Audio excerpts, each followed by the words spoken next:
கோவை மக்களவை தேர்தல் முடிவை நிறுத்தி வைக்க உத்தரவிட முடியாது என உயர்நீதிமன்றம் தெரிவித்திருக்கிறது. நீக்கப்பட்ட வாக்காளர்களை இணைத்து வாக்களிக்க அனுமதி கோரிய மனு தற்போது தள்ளுபடி செய்யப்பட்டிருக்கக்கூடிய அண்மை செய்தியை பார்த்துக் கொண்டிருக்கிறோம்.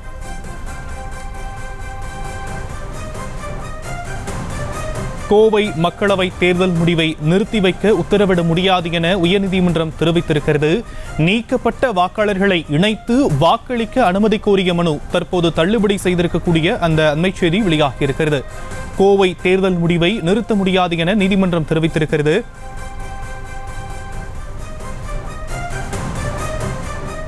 கூடுதல் விவரங்களை நம்முடைய செய்தியாளர் மதியழகன் வழங்க நாம் கேட்கலாம். மதியழகன், விவரங்கள்.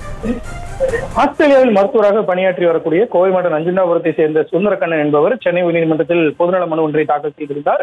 அதில் மக்களவைத் தேர்தல் வாக்களிக்க கோவை வந்ததாகவும் வாக்காளர் பட்டியலில் தனது பெயர் மற்றும் தனது மனைவி பெயர் நீக்கப்பட்டிருப்பது அப்பொழுதுதான் தெரிய வந்ததாகவும் கூறியிருக்கிறார். கடந்த 2019 மக்களவைத் தேர்தலும் 2021 சட்டமன்ற தேர்தலும் வாக்களித்த நிலையில் இந்த முறை தனது பெயரும் தனது மனைவி பெயரும் நீக்கப்பட்டுள்ள நிலையில் அதே முகவரில் வசிக்கும் தனது மகள் பெயர் பட்டியல் உள்ளதாகவும் தெரிவித்திருந்தார்.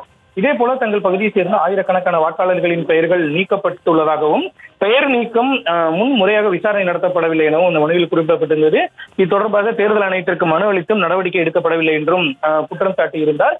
இதனால் பட்டியலிலிருந்து நீக்கப்பட்ட வாக்காளர்களை மீண்டும் சேர்த்து வாக்களிக்க அனுமதிக்க வேண்டும் எனவும் அதுவரை கோவை மக்களவை தொகுதி தேர்தல் முடிவுகளை வெளியிட தடை விதிக்க வேண்டும் எனவும் கோரிக்கை விடுத்திருந்தார். இந்த மனுவானது இன்றைய தினம் சென்னை உயர்நீதிமன்ற தலைமை நீதிபதி SP கங்காபூர்வாலா நீதிபதி G சந்திரசேகரன் அவர்கள் விசாரணைக்கு வந்த பொழுது தேர்தல் ஆணையம் தரப்பில் கடந்த ஜனவரி மாதம் இறுதி வாக்காளர் பட்டியல் வெளியிடப்பட்டதாகவும் மனுதாரர் தொகுதியில் வசிக்கவில்லை, மாறாக ஆஸ்திரேலியாவில் வசித்து வருகிறார்.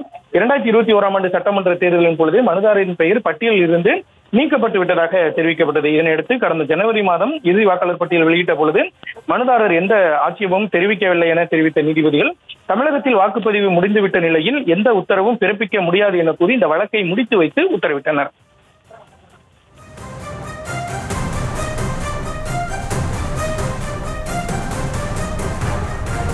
தற்போதைய விவரங்களுக்கு நன்றி மதியழகன். செய்திகளை உடனுக்குடனும் துல்லியமாகவும் தெரிந்து கொள்ள சப்ஸ்கிரைப் பண்ணுங்க.